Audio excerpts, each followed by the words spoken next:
Welcome to the program this morning. Good to have you aboard. Another sensational broadcast of the River Rat Reverend.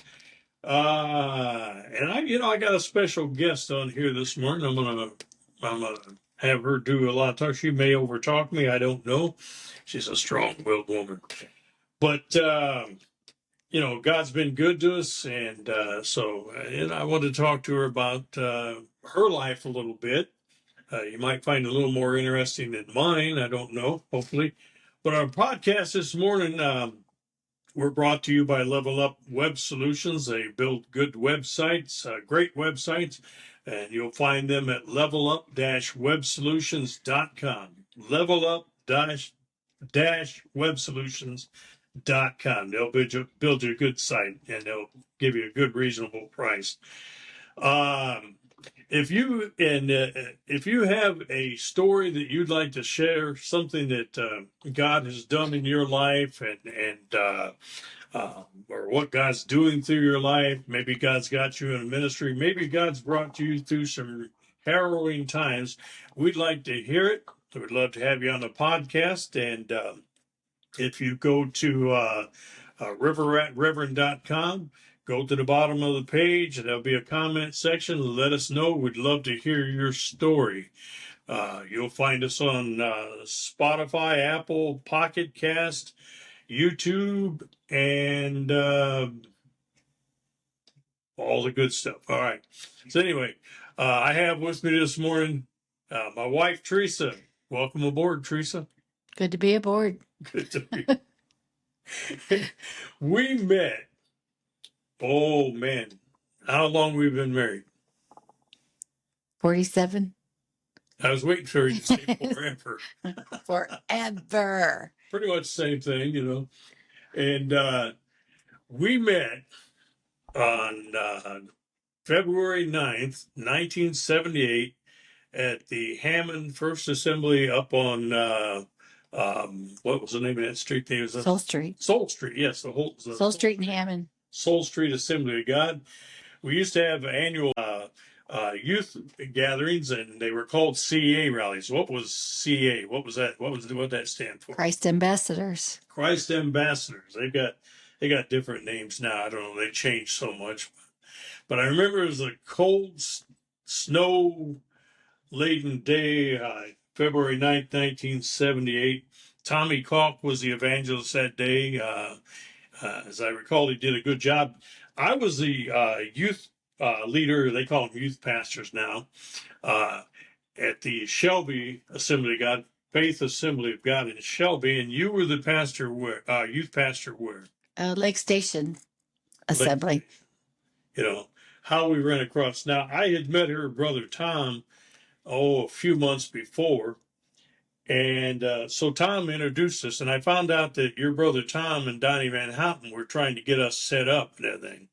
And I remember telling them, I don't need nobody setting me up. I don't need no setups. Well, they did it. And so Tom comes up, introduced me to his beautiful little sister, Teresa. She came with me with that pretty blonde hair, and she was wearing a blue dress. Black. What? Black. Was it the black one? You had a blue one too, though, I recall. Anyway, so it had that big flower on the side of her hair. It had those Elton John type glasses back in the day, the big rims. And she was excited to meet me. I was excited to meet her. Shelby got in late that day, and for the meeting that night. Do I get to share any of the story? Not too much. All right. I don't like giving her the microphone too much because you never know. But no, certainly. But I just want to say we came in late that day. We ended up having to sit on the back. Shelby did behind the pastor on the pulpit, the evangelist, and you was out in the audience. So take her from there. What happened? So I'm sitting next to my friend Pearl, and I'm like, look at that one in that nice suit, Bible under his arm. Hey, you'd like to meet him. Well, then after the service, my brother then introduced us. So we kind of set up a time to meet together again. And the next time we met, he had old ragged blue jeans and a silk shirt on. And I'm like, oh, is that the same guy I met with the suit on? Anyway, we then kind of started dating from there. Now, at that time, You had no driver's I had license. no driver's license, and I A depended lot on of speeding tickets. speeding tickets and other nefarious activities with a car. And I was growing in the Lord. I was learning. I was making mistakes, and I looked at the mistakes as my schoolmasters. They taught me, you know. Yeah. And when my mom met him, with a little She bit was of the long hair and that mustache that curled out to here, Snidely Whiplash. my mom actually chased him around the house with a pair of scissors. Yeah, she was going to crank up my She's going to give me a mustache. haircut. She goes, I don't know about this guy. I don't know. That was a unique mustache. I got to say that. It was very unique. It was very unique. Don't talk about your son-in-law's mustache from now on. Family joke, sorry. We're not going to pick on Nick today. You know? No. And but so we kind of had that first date. Went to your church. Larry had to drive because, of course, I didn't have a license at that time. That thing, and we just kind of hit it off after that, didn't we? It seemed like Well, 47 years, I guess we did. yeah, you know. So And by God's grace, isn't yeah, it? amen. By God's grace. All right. So where do we go from here? You know, now we always had a standing joke about Teresa. You know, everybody say, "Oh yeah, Teresa was born saved." You know, and a lot of people, a lot of them would call her Mother Teresa, and that's an inside thing too. But you weren't born saved, were you? No. I mean, there was a little bit of nefarious activity in your life, wasn't there? Or was there something there? No, not really. Now I want to share. All right, do share. Okay, so because I thought, oh, it might be on the podcast. Sorry, laying in bed the other night, and I got to thinking how blessed we are with our family. And I remember at church camp, we went. Someone, I don't know who was speaking or whatever, was talking about how the different generations of how your family, you have saved family, and then your next generation, they may, then the next, usually by the third generation, the Christian walk starts to fade out. Mhm. And then I got to thinking about how blessed we are with our family. And I'm going to talk a little bit about my grandparents, Italian grandparents. They were from the Roman Catholic Church, but they still were looking for something else in their life. I remember my grandma telling the story of how my grandpa almost died, and my grandma said, Lord, if you save my husband, I'm going to show you how she talked. If you save my husband, I promise we'll serve you. And God brought my grandpa through. He was almost ready to die. And so they actually, up in Gary Glen Park area, they had what they would call the Italian churches, Assembly of God, Italian churches. My grandparents then went to Glen Park Assembly of God, which is Brother Anthony Vigna. Can I ask a question here, though? Now, I think they had what was called the Italian Church up on 8th and Connecticut. I will get to Am I ahead of that? Yes, you are ahead of that. Take her away. Okay. So my grandparents had went to Assembly of God Church. Then my mom and dad met at the 8th Avenue Church in Maryville, which it was in Gary, which is now the Assembly of God that's in Maryville. Yeah. What do they call that? Living Hope Church was actually back through the years at church. So that's where my mom and dad met. They met at Assembly of God, and they called that the Italian Church. Mm-hmm. There was also Brother Marone's church and Brother Vigna's church, Brother Petrucci's church. All of those Italian churches were up north. So anyway, my mom and dad met, were serving the Lord, and they got away from the Lord. They backslid. They backslid away from the Lord. They both started drinking. They not alcoholic drinking, but they would drink. They both smoked. And so more in my younger years, I grew up with that. But at the same time, I went to church with my grandparents at the Glen Park Assembly of God. Had a big influence on your life, didn't they? Yes. And I actually, when I was, I think about in 4th grade, went to a vacation Bible school in Hobart on Old Ridge Road. It was, what was the name of that church? Was it Evergreen Park? Evergreen Baptist Church. Okay. And I remember, I'll never forget that day, the lady that was teaching the class. Are you, have you given your heart to the Lord? And I'm like, no. And she took me out outside of the classroom there and read scripture and led me to the Lord. Mm. So that's when I gave my heart to the Lord at a young age, fourth grade. But in the meantime, I would go to church with my grandparents. And then when I was probably in, I think it was seventh or eighth grade, my parents got us all up ready for church. And I'm like, well, that's really strange. My mom and dad are going to church. And then I had said to my dad, and I even remember the clothes I had on. Mhm. I had, back then I had a lime green, they called it a shirt dress, and orange fishnet pantyhose. I'll never forget that outfit I wore that day. Oh, God. And I said, I know. And my dad said, I said to my dad, I said, man, Dad, I really need a new pair of shoes. And my dad said, you know what, honey? We could get those shoes because your mom and I both have quit smoking. The story in that, and I'll try and make all these stories short, and how God has worked through our family. My dad was at work. He worked at Youngstown or LTV, whatever they call it now. Youngstown back then. Yeah, at the steel mill. And he was a supervisor. And usually all the guys would come in and have lunch with him. And none of them were there, but this young man came in who my dad never saw or met. He was from a Baptist church or whatever, and he started talking to my dad about the Lord. And again, and my dad's like, yep, I need to rededicate my life back to the Lord. And on the way home from work, the Holy Spirit spoke to him. You throw those cigarettes out the window, you will get a refilling of the Holy Spirit. And my dad threw the cigarettes out. The Lord baptized him with the Holy Spirit. My dad went home, told my mom, guess what happened to me at work? My mom goes, the same thing happened to me tonight. I knelt beside my bed and rededicated my life back to the Lord. The same night, different places. Convicting power of the Holy Spirit. Both of them gave up their cigarettes, gave up, not drinking anymore. And that was a miracle in that. Go ahead. Let me interject something too. I think your dad had mentioned too that he had never before seen this guy that came in from that night, and never after. Yeah, he never saw him. Go ahead. God was at work in their lives. So anyway, we started then going to church again.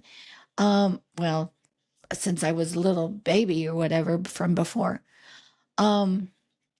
So through that, my grandparents, my mom and dad, and then I met Bob. He gave you the story on how we met. And then we had our own family. And I remember, and I think I've even told my kids this, I remember praying when we lived up in Roselawn and kneeling beside my bed. I don't know if I was pregnant with Amy then or whatever. I don't remember. But I remember praying and said, Lord, I need you to make sure my kids get saved. I don't think I could deal with my kids not being saved and not serving you.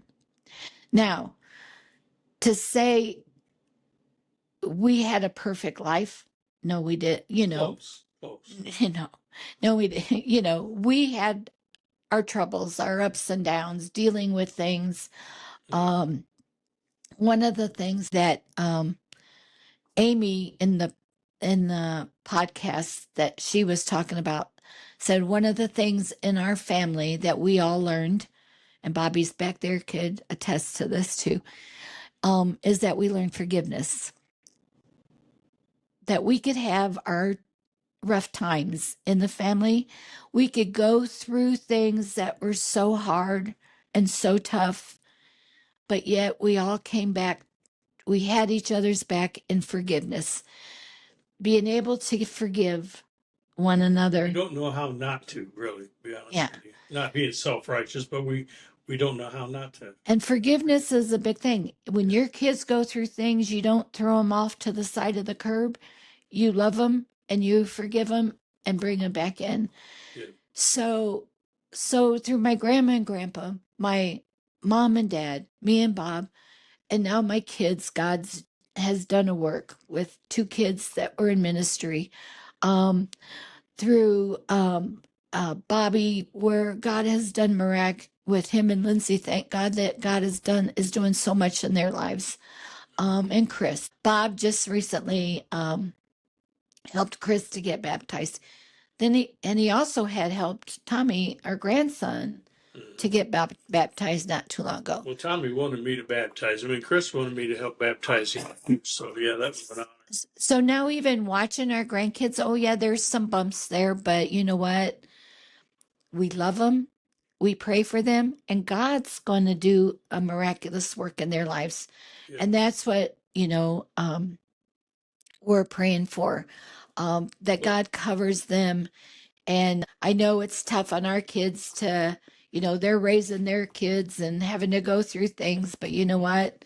You still love them. You bring them through, whatever. We look at our kids and our grandkids, and we love them. We said, well, hey, this is the hand God dealt us. We got to play it. Yeah.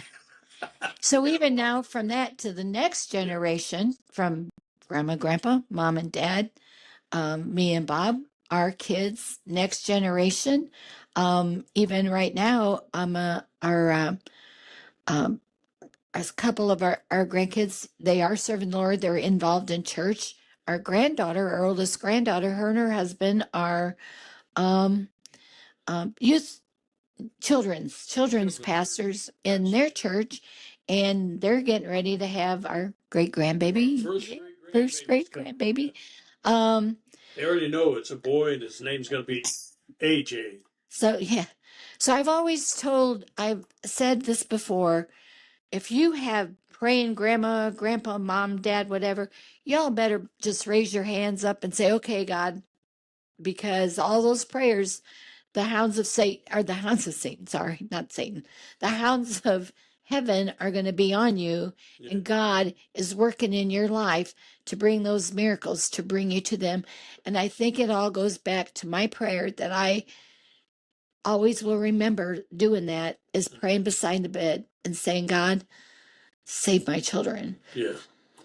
Well, the thing came with Teresa's coffee again. She's got a bit of a cold. She already said that, but she's also got some vocal issues too. So I'm Pray for my vocal issues, because I lose my voice after I talk a lot. I won't go back to your grandma and grandpa now. Grandma and grandpa Tom, I love them too. They were just so extraordinary.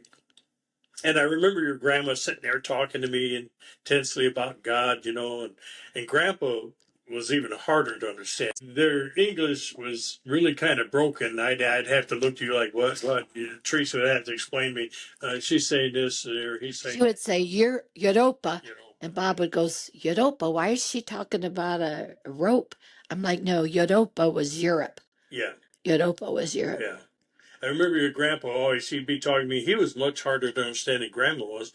And, I always remember though he emphasized, but God, Bob, but God, and I thought, yeah, I agree, but I always tell everybody at work, I always use my grandma and grandpa, and I'll say, yeah, I remember all the things they said. My grandma would go, I hope but the pressure never comes. You must learn to eat everything. If you say you're no hungry, first you lie before God, and then you lie before me. Manja, manja. Yeah. They talk like that. Yeah. We speak English here, but they were, they developed their English and everything, but they definitely couldn't get past the Italian in them and everything, wonderful couple. They really built into your life, didn't they? Yep, they did. Yeah. So you now you grew up. You didn't have a good testimony as far as when you got saved. You weren't in a biker gang. I used to be so mad because we'd have Teen Challenge or different ones come to the church and give their testimonies, and I'm like, God, I don't have a testimony. I didn't, I wasn't into all that stuff. I don't have a I testimony. never murdered anybody. I I never know. did drugs or dope. Yeah. But there is a testimony there that God saved me from having to Well, go through all that. and I think that's a testimony in itself to be able to say, no, I didn't get involved in that. I mean, God saved me, whatever. It's interesting to hear the stories about, I murdered a guy, or I was on drugs for all these years, like the alcohol things, and Teresa didn't have, but there was some nefarious activity in your life, and you shared this with me, and I'm bringing it out. I'm bringing it out before you all. There was some nefarious activity. Tell them about the time when you and your one friend in high school was real rebellious and Oh you threw your gosh. pencils out the window. We used to, I went to Wheeler High School, which is the Not perfect. Not the perfect. old brick 2-story. And one day I took my kids over there and I'm like, that's where I went to high school. See that window there? My friend and I used to throw pencils out that window. You were They're rebellious. like, oh my gosh, you threw pencils out the window. So, The yeah, wickedness abounded in yeah. your life. Uh, Yeah, I'm surprised she didn't start a gang or something like that. Now, you went to the high school you went to was a massive high school in a major metropolis city. Tell us about that. And Wheeler, The large graduating class, the big city. yeah, Tell us Wheeler, about that. Indiana, grades 6 to 12 was 200, but my graduating class was 36. So, yeah, it was big school. Must have took all day to get through that. Yeah. uh, but you had you had that testimony. No, you didn't go out and do a lot of terrible things, whatever, but you don't have to do that, to be a sinner. You can be a sinner and be a nice person, still be a sinner and be You a know, mistake. in high school, they would have, like, the year you graduate, they would have, what they've gone on to be. And mine was that I was going to be some kind of preacher lady or something like that, So, um, yeah. How in the world did you and I match up? Because when I was in school, I was what you would call anti-establishmentarianist. Now that's a big word for saying I was nonconformist and I didn't believe in anything. Um, but you was into camera club, glee club, pom pom girls, and all that kind of I stuff. was in no camera club. I thought you You was. no, you say that all the time. I I thought was you. not. Maybe it was I was Paul. not in a camera club. Paul. Maybe it was Paul. I Might don't have know. been But anyway, Paul. her brother Paul. Now he's another story. Now, I was in drama club and drama. pom Yeah, pom girl. a pom pom girl and drama club Yeah. and all that stuff. So I don't know how we ended up meshing together like we did because we were polar opposites and everything.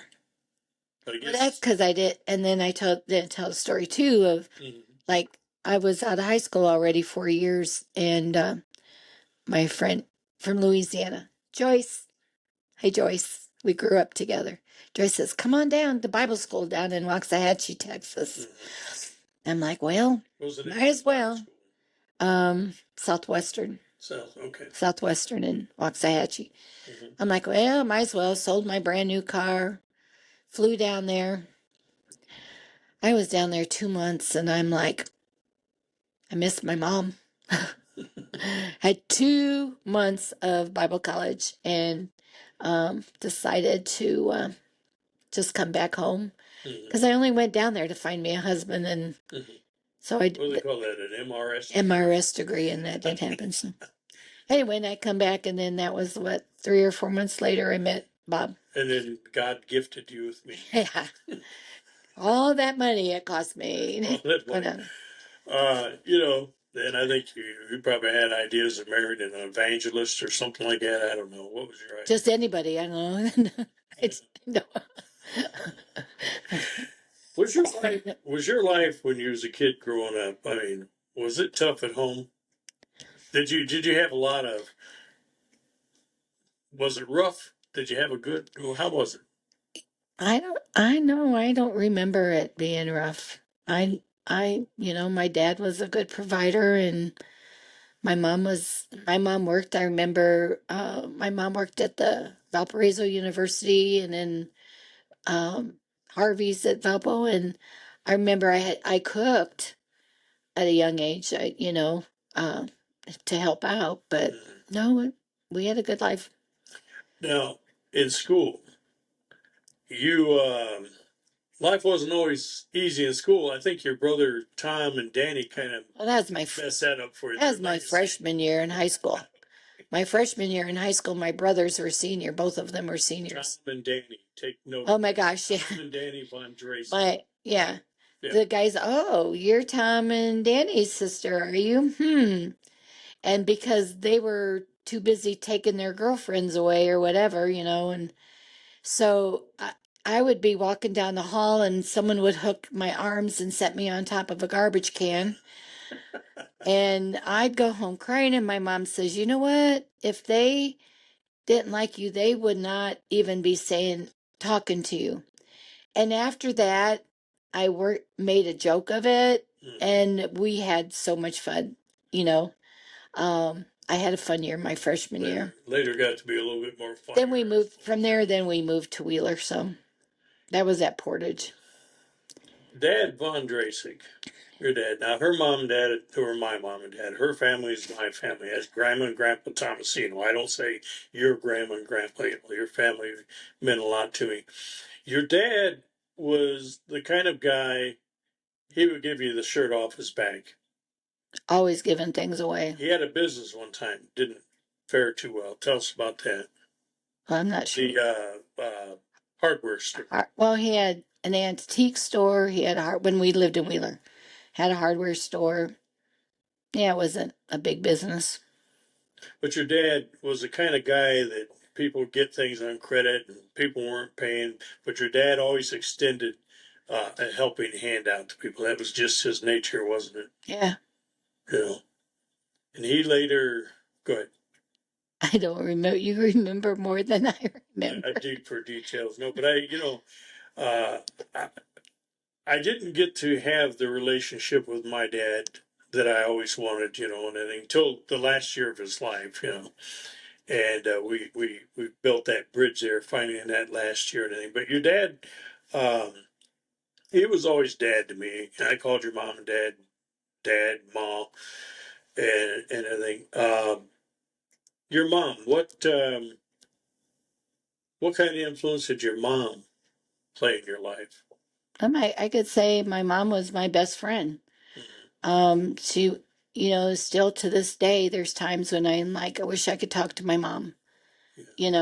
Always there for me, and even me and my sister and I both had close relationship with our mom.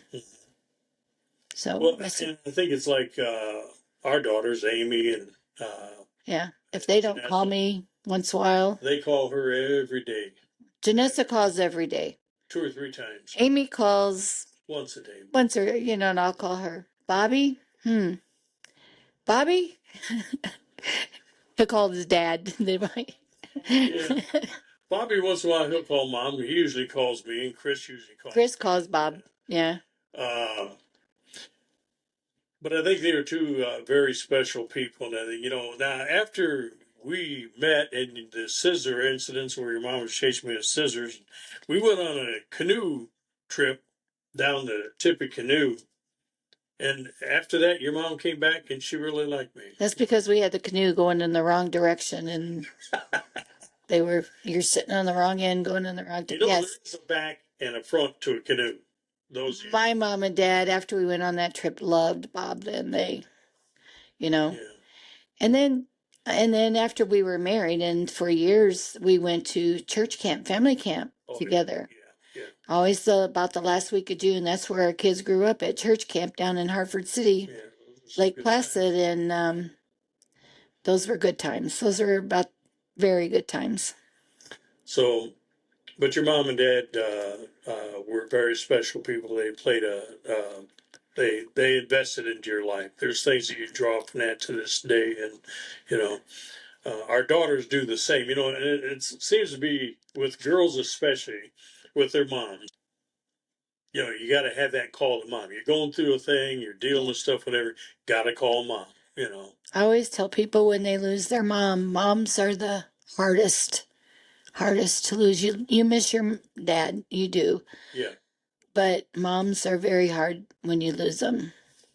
yeah. It's a difficult time. You know, moms are supposed to last forever. Yeah. Now dads too. You know, but you know, because the mother has that special cuddling quality that the dad sometimes lacks a little bit. You know, and I think sometimes maybe dads they're focused on the pragmatics of life and everything. You know, but I had a good father-in-law. I can't complain about that at all. We were talking about church camp. And what was something now, you and I were always running a little bit late to the services and stuff like that. See if you remember this, what did we always say to Dad when he was going down for the service? Because he was always there early. Well, Save us a seat. save us a place, Dad. Yeah. Mm-hmm. And we grew up going to our kids grew up going to the camp there and everything. Your dad, you know, and mom was there. Mom couldn't be there a lot of times because of her work and stuff. Right. But then in the later years, she finally got to be there each year and everything. Right. What's some of your favorite memories about camp meeting? They just being with a lot of the people. The services were always great. Just every year it was like a family reunion with all the people because we camped in a tent, We were a campers. huge tent in the heat with all the kids. Right. Mm-hmm. I I could never do that again. we always camped. We had a big tent. We called it the Circus tent. the big top and everything. Yeah. It's like a 4-room tent. You know, that's pretty cool. We roughed it out. We've had a good life together, haven't we? Yeah, we have. Looking Rough. forward- We have a lot of rough times. Yeah, but we edited all that out. But like, yeah, Yeah, let's God know deals. that. Yeah, because of God. I say because Sound like your of grandma. God and serving because of God Yeah. and serving God in our lives and Yeah. being able to forgive and go on. So yeah. And I think God's got some good things yet ahead of us. One thing I've said to a lot of the seniors is that don't pass your torch on. You know, hang on to that thing. God ain't done yet. You know, God, we become no longer useful to God here on this earth when we breathe our last breath and we go to heaven. But you know what? God has a lot of good things in store for us. I do believe that the best days are yet ahead. What do you think? Do you concur? I think so, and I think because usually at the end we always say like, share, and subscribe. And I think that's great, y'all, because I want to retire. Like, So subscribe. so keep bringing on us. So we're trying, Yeah, so trying our hardest to get famous and get a couple million viewers in here. We need your help.